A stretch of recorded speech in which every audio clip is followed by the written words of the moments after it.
Yo vine de Cuba a la edad de 10 años, criado en un hogar donde mi padre era una de las familias más ricas de Cuba. No nos faltaba nada, pero tenía una madre que amaba tanto a Dios que decía de que ella no iba a permitir que su hijo creciera en un país donde Dios no existía. Y mi padre, que era un católico normal, ¿no? Un católico común, era muy bueno en llevarnos a la iglesia, dejarnos, y nunca estaba tarde para recogernos. Iba a misa sin falta en Pascuas y en las fiestas más importantes. Pero un hombre de muy buenos ejemplos, muy grandes moral. Nunca vi a mi padre jamás en mi vida decir una mala palabra. Jamás vi a mi padre tomar en nuestro hogar. Jamás vi a mi padre no llegar a la casa. Sin embargo, pues para él decía que su fe era una cosa entre él y Dios. Pero mi madre no. Mi madre era de este tamañito, no sé cuánto es en metros porque yo pienso en pies, pero yo le digo a todo el mundo que Dios fue tan inteligente que cuando creó a mi madre la creó de ese tamaño. Porque si mi mamá fuera un poquito más grande, fuera la terrorista más grande que Dios ha visto en este mundo. Mi madre pues luchaba y eventualmente en el año 1966, uno de 3 eventos cataclísmicos en mi vida que definió mi vida, mi madre decide de que ya nos vamos y nos dieron la salida para salir de Cuba. Nosotros estábamos en el aeropuerto, lo único que podíamos tener con nosotros era el pantalón, la camisa, un par de zapatos. Y de pronto ya cuando nosotros éramos los últimos de abordar el avión, yo veo a mi papá viniendo, discutiendo con mi mamá y mi mamá llorando, y mi mamá me coge la mano y me coge la mano de mi hermano y la de mi hermana. Yo tenía 10 años. Mi hermano 9 y mi hermana 5. Y mi madre me dice: mijo, vete para Miami, que Dios va a ir contigo. Para mí fue un trauma tan grande porque yo en ese momento, como la madre de nuestro hogar, que era la persona presente en nuestro hogar, era la persona que era todo en nuestras vidas, de pronto nos íbamos a ir y ella se iba a quedar porque no le iban a dejar salir. Mi padre, cuando vio eso, dijo: pues yo no voy tampoco. Él nunca quería irse. Él nunca pensó que la revolución le iba a afectar. Y sin embargo, cuando yo empiezo a caminar, así como en una, que estaba completamente como hipnotizado hacia el avión, lo primero que yo me dije en ese momento, octubre 11, 1966, alrededor de las 9:30 de la mañana, me dije: Dios no existe, Fidel tiene razón, mi madre está equivocada. Porque el problema es que yo iba al colegio durante el día en Cuba y nos decían: no, Dios no existe, Dios no existe, Dios no existe. Venía a mi casa y mi madre era: Dios existe, Dios es todo, la Virgen, Dios y Dios, la Virgen y Dios. Dios no existe, la Virgen, Dios y Dios. Claro que como un niño de 10 años, pues escuchaba a mi madre. A los 18 años fui auditor federal y a los 19 años estaba encargado de toda la verificación y destrucción de la moneda nacional. A los 20 años me gradué de la Universidad de Miami, segundo en mi clase, y para mí mi vida ya estaba empezando. De pronto viene mi primer profesor de contabilidad y me dice: Jorge, yo me acabo de mudar para Miami de Michigan, no hablo inglés, no hablo español. Si vienes a trabajar para mí, yo te doy oficina, te doy secretaria y todas las cosas que un joven graduado de la universidad sin ningunos fondos para poder realizar. Se me abrió el cielo. Y así fue. El primer cliente que fui a trabajar para él era un pequeño supermercado del tamaño de un oso, ¿no? Era más o menos como este cuadrado. Y yo iba todos los lunes, y estamos hablando en el 1976. Yo iba todos los lunes y yo encontraba 200, 300, 400 mil dólares. Y yo miraba las estanterías y yo veía la misma lata de sopa llena de polvo. Y yo decía: pero Dios mío, ¿de dónde están sacando esta gente este dinero? Yo no sabía nada de la Biblia en ese versículo donde dice que Jesucristo multiplicó, le dio de comer a 5,000 personas con 3 pescados y 2 panes. Porque si yo hubiera sabido eso, yo digo: no, pero Jesucristo, no tienes nada con estos colombianos. Increíble, la misma lata de sopa sigue ahí y 400 mil dólares todos los lunes. Y no me daba de cuenta de mi inocencia hasta que ya un día me siento con ellos y les digo: mira, hay una ley de contabilidad muy fácil.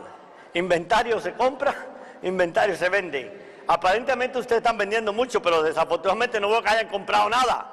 La misma venta, aquí en esta tienda no entra nadie.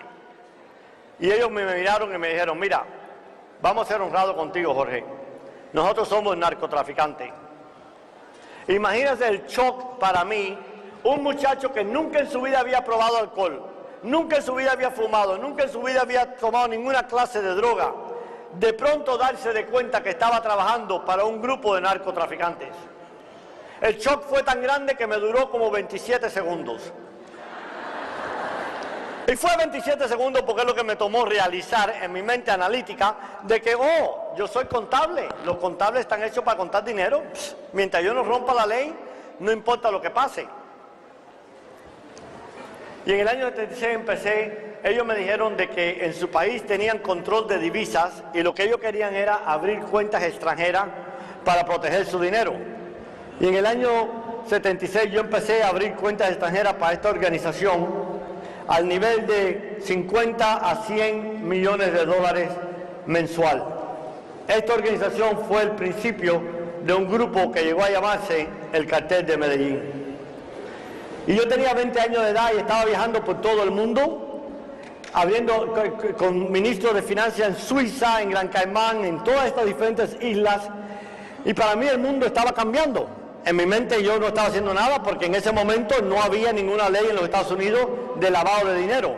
La primera ley en los Estados Unidos de lavado de dinero fue una ley que salió en el año 1979 que se llamaba Operación Greenbacks, Operación Dólares, y fue los Estados Unidos en contra de Jorge Valdés. Y en el año, cuando yo empecé a viajar, de pronto un día yo fui a una fiesta. Y en esa fiesta yo vi a un juez federal que le daba unas sentencias increíbles por cualquier ofensa de droga. Y ese día lo vi yo oliendo cocaína. Lo más interesante para nosotros es que ninguno de nosotros usaba droga. Y cuando yo lo vi a ese hombre oliendo cocaína, yo me dije, si en el año 1966 no hay Dios, en el 1976 no hay moral en los Estados Unidos. Y no importa lo que haga. En el año 1977 yo llegué a ser la cabecilla y el distribuidor de toda la droga que entraba en los Estados Unidos del Cartel de Medellín. En el año 1977 yo manejaba entre 100 y 200 millones de dólares y ganaba de 3 a 4 millones de dólares personal. Tenía 21 años de edad. El mundo mío empieza a cambiar en una manera rapidísimo.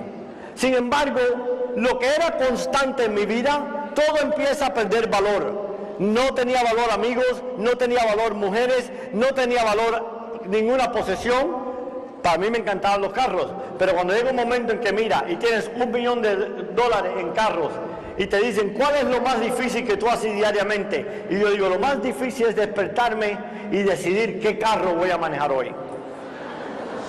Y cuando todo así empieza a perder valor, lo que era constante en mi vida era una madre que no aceptaba un centavo de su hijo, una madre que no importara lo que el mundo dijera de su hijo, ella estaba convencida que su virgen iba a cambiar a su hijo.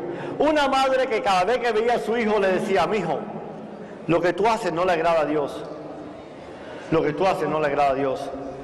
Yo pensaba que mi madre estaba loca, porque para mí no había duda ninguna que Dios no existía. En el año 1976 y 77 fue cuando el Cartel de Medellín empezó a crecer y llegó a ser la organización criminal, narcotraficante más poderosa del mundo. Y en ese momento, yo me acuerdo que en el año, cortamente después de eso, llega a mí uno de nuestros amigos y me dice, mira, el presidente de Bolivia quiere trabajar con nosotros. Y nos propone de que vayamos a Bolivia y en vez de traer un viaje al mes a los Estados Unidos, vamos a traer 3 viajes al mes. O sea, en vez de ganarte 3 millones de dólares al mes, te vas a ganar 21 millones de dólares al mes. Yo sé que 21 millones de dólares es demasiada plata hoy en día. Imagínense en 1976, cuando comprabas un Corvette por $3,000, cuando comprabas una mansión por $50,000. En ese momento dije, ahora sí voy a ser feliz. Porque aparentemente 3 millones no era suficiente, pero 21 millones de dólares sí me iba a hacer feliz. Decidí ir a Bolivia y cometí el error que nunca había hecho. Tenía una reunión yo con el general Somoza en Nicaragua y en vez de ir no había vuelo comercial en ese momento, me monté en el avión y chocamos en Panamá. Chocamos en Panamá, y cuando nosotros chocamos en Panamá, que caímos presos, lo primero que vino fue a verme el fiscal general de la Nación, y yo le dije dos preguntas. Primero, ¿cuánto nos cuesta comprar la cocaína? Y segundo, ¿cuánto me cuesta salir de acá? Me mira y me dice, Jorge, la cocaína ya se vendió, salir de acá te cuesta a ti $500,000. A ti, 100,000 a cada uno de tus pilotos. Le dije, dame una llamada, en 2 días tendrás el dinero acá. Exactamente hicimos eso. Vino y me dijo, ya vas a salir mañana. Te vas a ir para Costa Rica. Yo había decidido que nos fuéramos para Costa Rica porque el presidente que acababan de elegir en Costa Rica, yo había pagado su campaña completa. Y en ese momento me dice el fiscal, te van a llevar a la ciudad de Panamá. Va a estar el DEA de los Estados Unidos, te van a dar un poco de golpe para intimidarte, simplemente tú di tu historia, que tú lo que estabas era llevando armas para los sandinistas, y no te preocupes que vas a salir. Nos llevaron a la ciudad de Panamá, nos pusieron en un cuarto y trajeron a un muchachito que medía más o menos este tamaño, pesaba unos 45 kilos, lo desnudaron y le pusieron un palo de escoba grandísimo por detrás. Empezó a sangrar por todas partes y nos miraron y dijeron, este tenía 50 libras de marihuana, ustedes tienen 500 kilos de cocaína, en el tiempo que 1 kilo de cocaína valía $75,000. Los pilotos lo primero que dijeron no solo era de que mi historia era mentira, que nosotros no estábamos llevándole armas a los sandinistas, que yo era narcotraficante, quizás el más grande en el mundo en ese momento, y también le dijeron que yo acababa de sobornar al fiscal general de la Nación.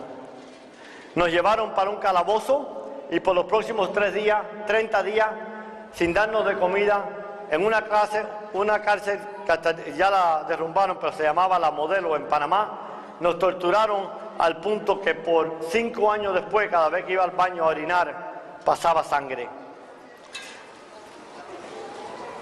Vino Somoza, vino el general Noriega, lo sobornamos a él también y nos dejó ir. En el aeropuerto nos recogió un avión americano y nos trajo a los Estados Unidos. Me trajeron a los Estados Unidos, me dieron $7 millones en fianza, la fianza más alta en los Estados Unidos. Me encausaron de ser jefe de la organización de narcotráfico más grande en la historia del mundo en ese momento. Y yo acababa de cumplir 23 años de edad. Y yo me acuerdo ese día que yo entré a esa cárcel donde estaban todos los medios de televisión, los canales más importantes, 60 minutos, y decían que hielo corría por mis venas.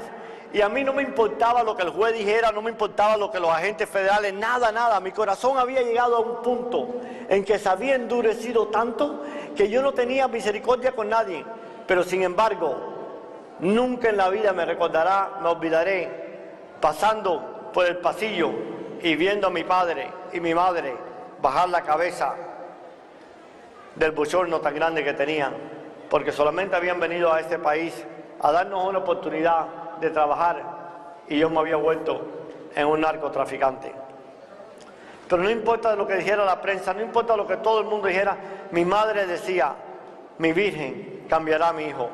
Me fui para la prisión, la gente dice que la prisión cambia a las personas, no, las prisiones no cambian a nadie. En ese momento, cuando yo me fui a la primera prisión que llegué, tenían una recepción para mí, tenían un pastel, comida, 60-70% de los que estaban ahí trabajaban para nosotros o para alguien que trabajaba para nosotros. Para mí ir a la prisión fue como unas vacaciones pagas. Salí de la prisión después de cumplir mi sentencia, con el mismo remordimiento y el mismo odio y la misma gana de vengarme. En la prisión seguí corriendo las operaciones del cartel. Pero dos cosas empezaron a pasar.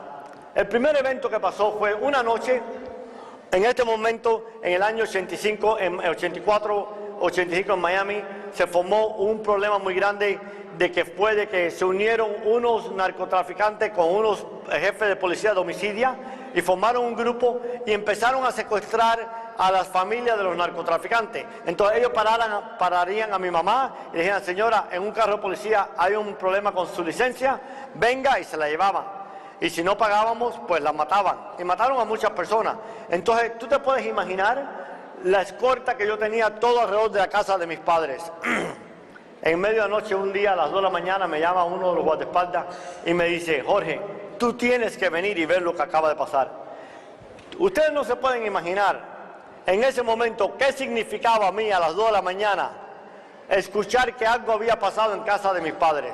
La movilización de guardaespaldas, la movilización de gente, parecía que estábamos invadiendo a Irak.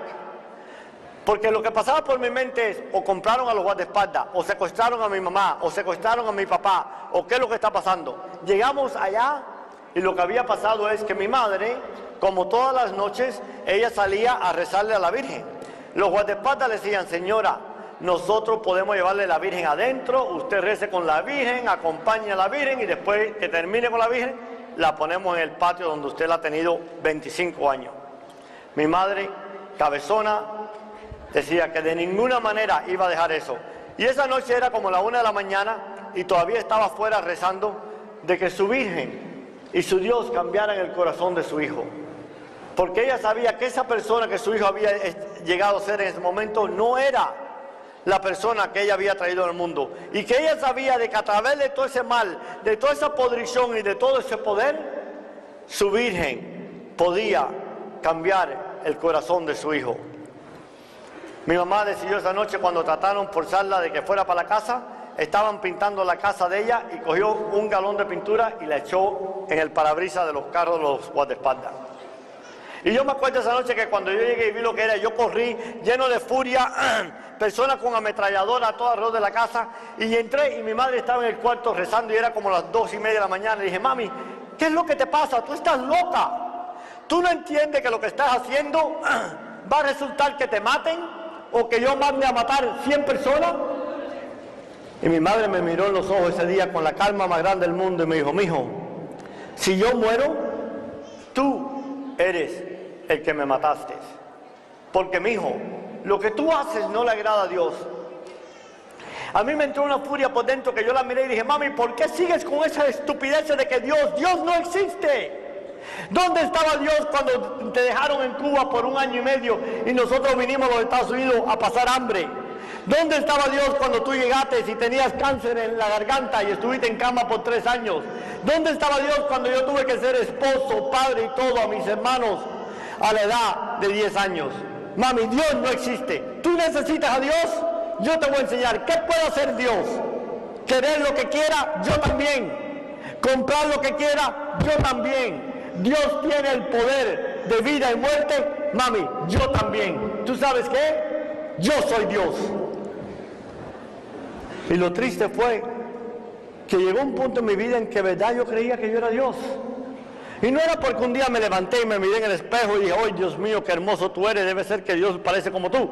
No, es que la sociedad, en vez de decirme que lo que era un narcotraficante, que lo que era un perverso, que lo que era las cosas más horrorosas del mundo, no, me halagaban, me levantaban, me idolatraban y me hacían sentir como Dios. Pero mi madre nunca se rendía. Después de ese evento, como a los 3 meses, yo iba a California todas las semanas, y ese día yo me recuerdo que era un martes y yo me levanto, me sentí de lo más bien, desayuné y me fui para el avión, y cuando fui a montarme en mi avión empecé a vomitar y empecé a vomitar y a vomitar. Entré a la terminal y me empezó a dar diarrea y estaba que me salía por todo, hasta por las orejas me salía casi.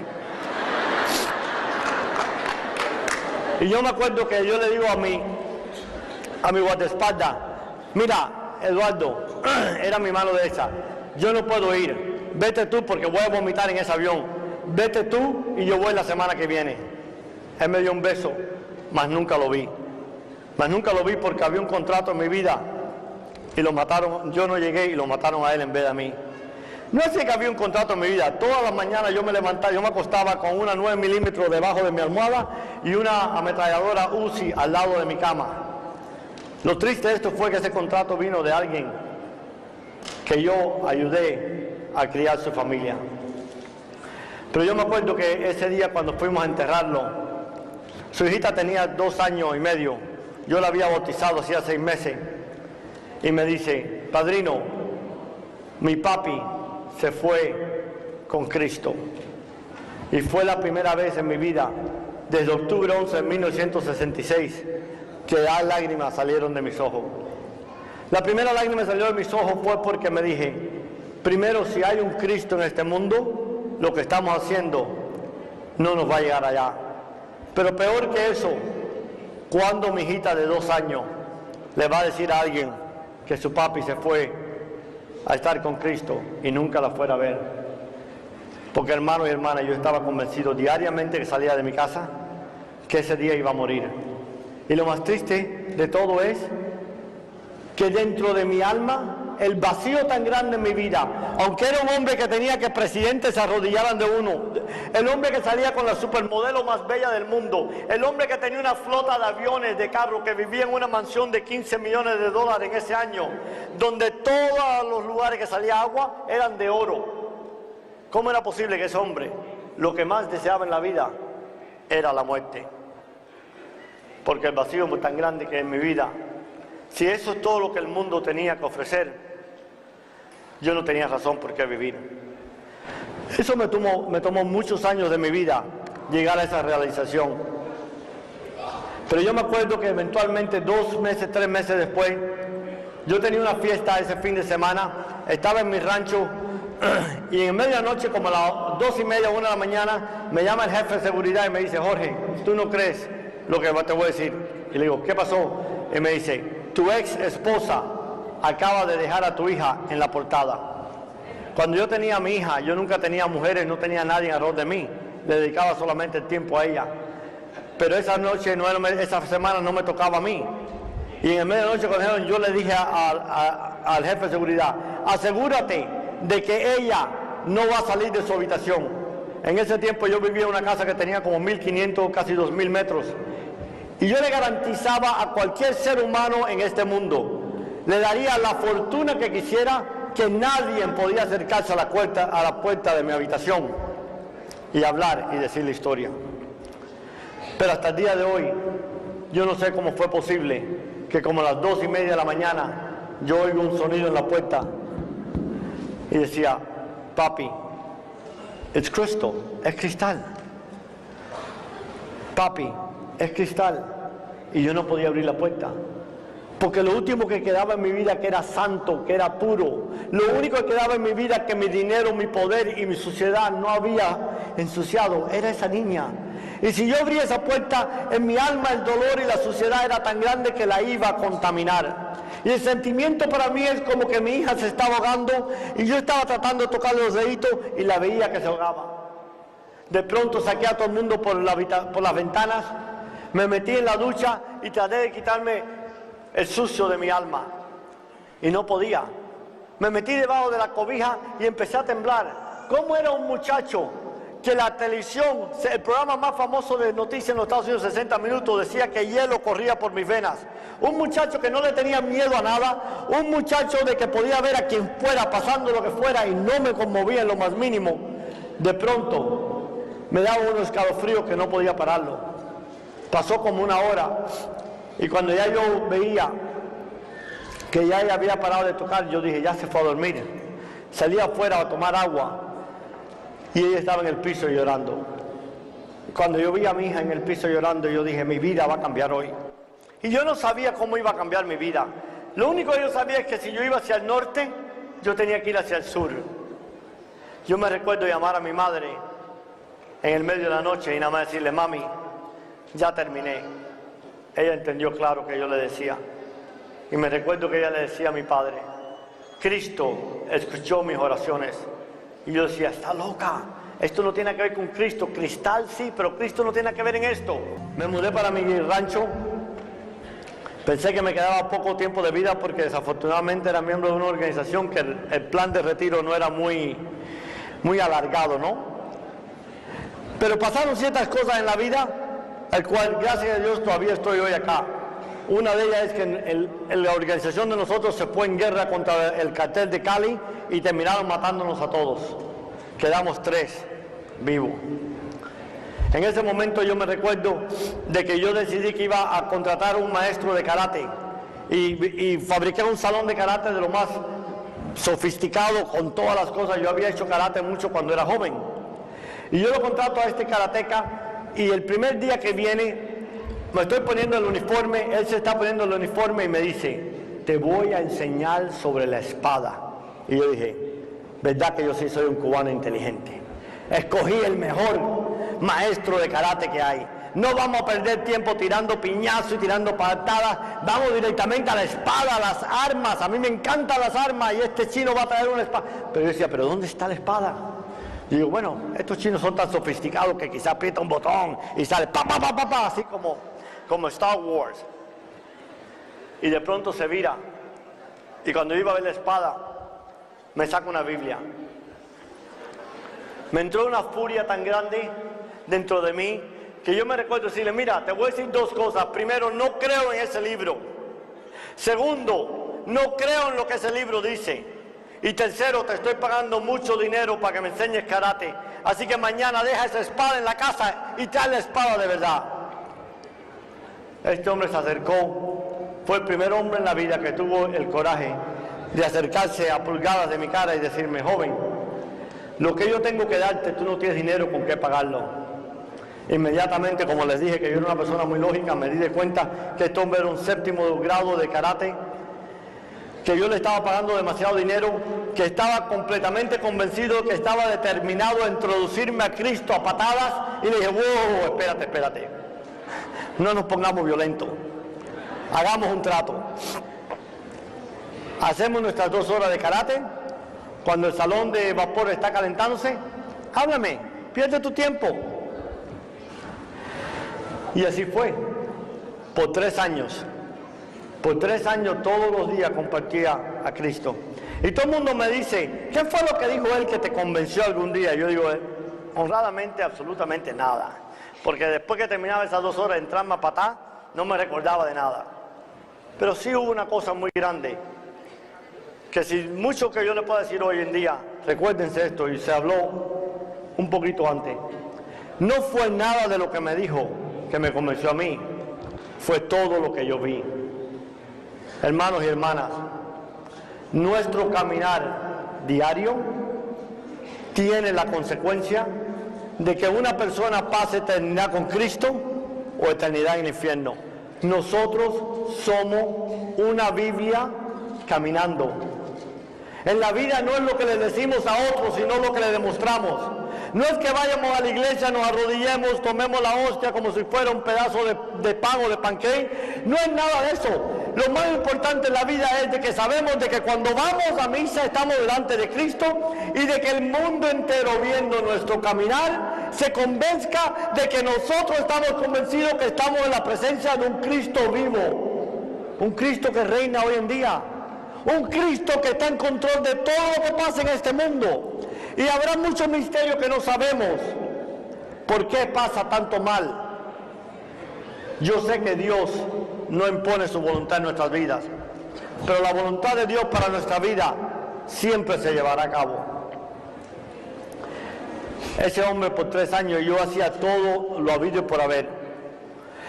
Y yo miro para atrás en mi vida y yo digo, Dios mío, ¿cómo fue posible que en 3 años de mi vida, 4, 5 y después 6 años, mi corazón, un muchacho que adoraba a su madre, que mi madre para mí era la cosa más grande en el mundo, adoraba a mis padres, jamás le había faltado respeto a mis padres. Mis guardaespaldas decían, gastamos millones en protegerte y todo el que te quiera matar solamente tiene que esperar cerca de casa de tus padres, porque saben que cada vez que estás en Miami vas a ver a tus padres.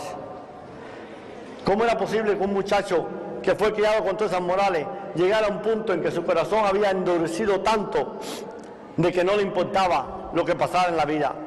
Y cuando yo veía a este hombre, yo decía, Tim, ¿por qué tú eres tan feliz? Mira la chatarra que tú manejas y mira los carros que yo tengo y yo me siento todos los días deprimido, que no me importa la vida. Y él me decía, yo le decía, ¿es porque tú sabes mucho de la Biblia? Y él me decía, no, Jorge, no es que yo sé mucho de la Biblia y no es que yo sea mucho de Cristo. Lo que pasa es que yo tengo una relación íntima con Cristo. Una relación íntima. Para mí eso era algo tan extranjero, inconcebible. ¿Cómo era posible que este hombre tuviera una relación íntima con alguien que no veía, no sabía, no podía tocar? Y yo no podía tener una relación íntima con nadie que me rodeaba a mí. Cada vez que yo lo veía con una felicidad, más dolor me daba. Una cosa que pasó, él me dice un día, me empieza a decir, Jorge, yo estoy locamente enamorado de mi esposa. Yo hice la matemática. Él tenía casi 40 años, yo dije, bueno, si es un poquito más joven, debe tener alrededor de 40 años. Y le digo, ¿y la quieres mucho? Sí. ¿Y tú la ves bonita? Dice, preciosísima. Y yo dije, yo tengo que ir a ver esta china. Tiene que ver, porque yo veo toda esta supermodelo alrededor de mí, la veo tan fea. Este tipo, o de verdad que es una super china, o, número 2, está tomando alguna droga que yo todavía no conozco. Porque debe ser imposible. No es posible que este hombre quiera a esta mujer de 40 años tanto. Pues así fue, me convenció que fuera a su casa a cenar. Y yo me acuerdo ese día que yo fui determinado de ver este gran misterio de la japonesa supermodelo de 40 años y las mías de 20 eran feísimas. Que llega él a su casa y entro y era una casita de 150 metros. La casita de huésped de mi casa era 5 veces mayor. Y él estaba feliz en esa casita chiquita y yo decía, Dios mío, si esto es una casa de campaña, ¿cómo este hombre va a estar feliz? Y yo intrigado y tenía una angustia por dentro inmensa. Y de pronto salió la super japonesa. Hoy en día la veo muy bella, ¿no? Pero ese momento que yo la vi a ella y llegó a saludarme y él me dijo, Jorge, esta es Terrico, el amor de mi vida. Y yo me acuerdo que yo lo miré a él, la miré bien a ella y le pregunté, ¿y esta es tu esposa de la cual me has hablado mucho? Me dice, sí. ¿Y esta es quien tú amas mucho? Y dice, tanto como hace 20 años que me casé con ella. Digo, pues, tú estás enfermo. Me viré y me fui. Es cómico, ¿no? Y parece, pero en ese momento en mi vida, eso era como que alguien me había metido un puñal. Porque ¿cómo era posible que este hombre estuviera tan feliz en esta relación? Y yo tenía todo lo que un hombre quería, no una, 10, 20, 30, y las odiaba todas. Un hombre que adoraba a su madre odiaba a las mujeres. Un hombre que no tenía valor para los carros, para nada. Y el hombre siguió enseñándome. Eventualmente, cuando mi libro salió, hubo una recepción muy grande en Miami y la esposa me llama y me dice, quiero decirte algo que pasó, que nunca se lo he dicho a nadie. Era como 3 años que Tim iba todas las mañanas a hablarte y a enseñarte karate. Y esa noche no podía dormir y se levantaba y torcía y se movía y yo le decía, mi amor, ¿qué te pasa? Y me dice, Terrico, no puedo ir más allá. Ese hombre es el diablo.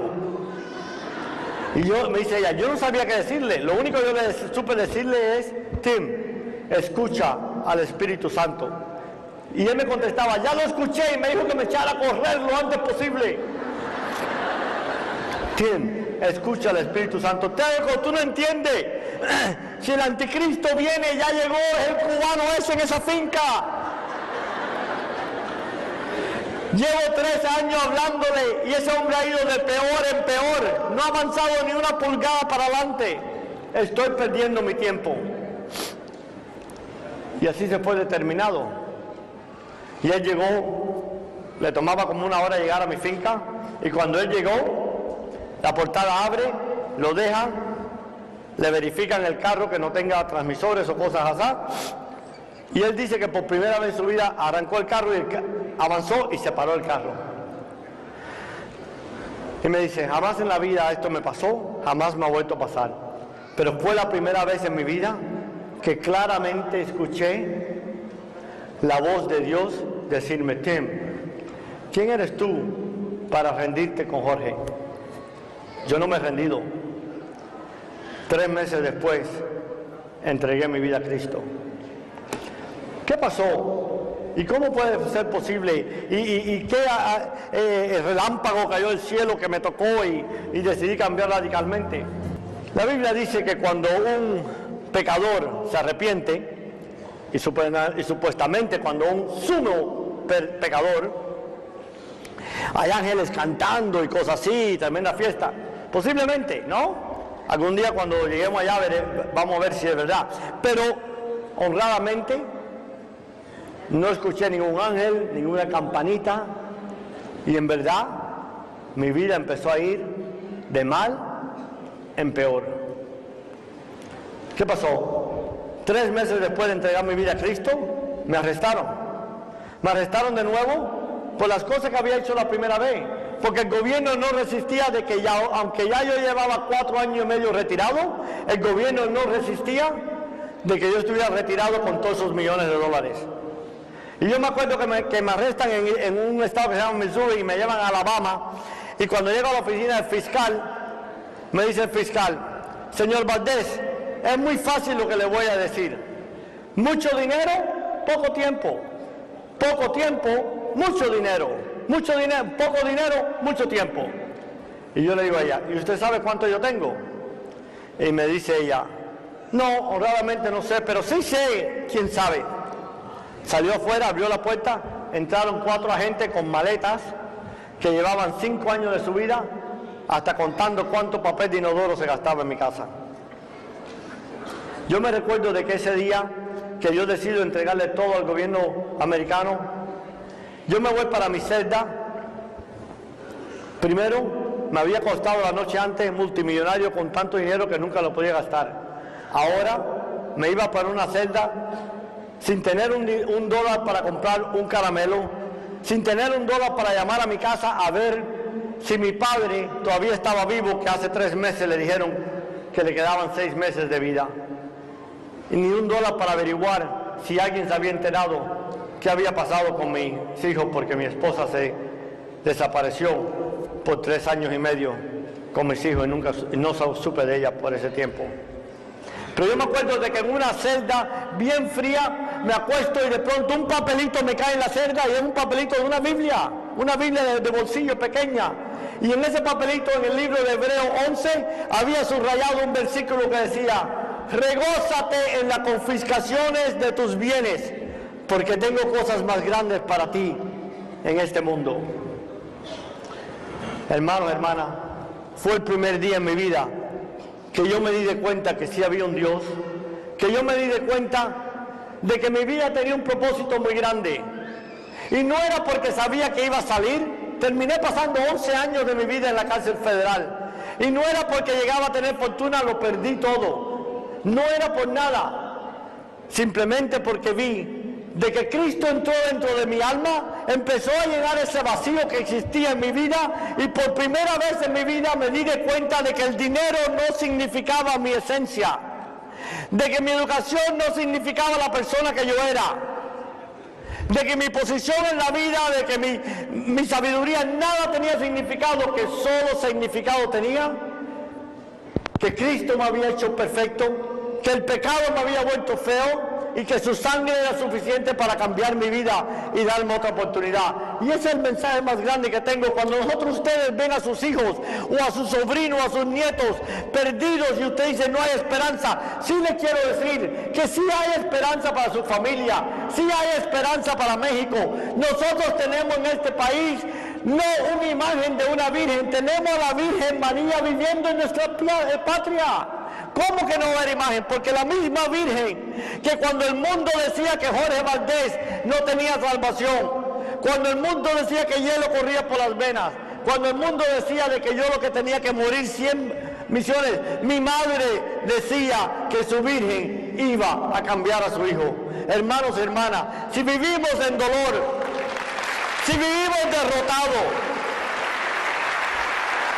si vivimos sin esperanza, no es la culpa de Cristo, no es la culpa de la Virgen Guadalupe, es la culpa de nosotros, porque ni Cristo ni la Virgen cambia.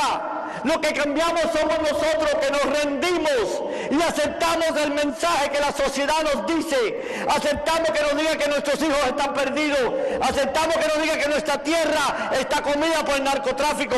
No, el narcotráfico existe porque Cristo ha desaparecido de nuestros hogares. Porque cuando Cristo y la Virgen regresen a nuestro hogar, el narcotráfico no tiene espacio en nuestra familia. Y si el narcotráfico no tiene espacio en nuestra familia, tiene que salir.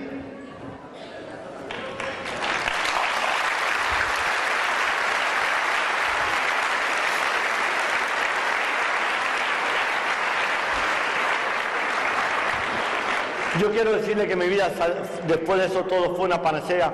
Estuve 11 años preso, en la prisión saqué una maestría, saqué un doctor, terminé, empecé a estudiar para un doctorado y cuando salí de la prisión me gradué y saqué un doctorado, un PhD en estudios bíblicos y fui uno de 6 hispanos en los Estados Unidos.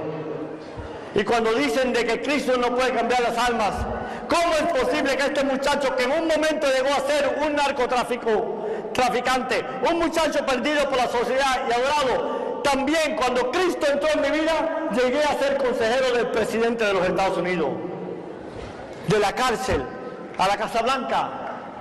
Cristo puede transformar nuestra tierra, Cristo puede transformar nuestros hijos. La guerra no empieza matando a todos los jefes de los carteles, los pueden matar a todos y salen otros peores.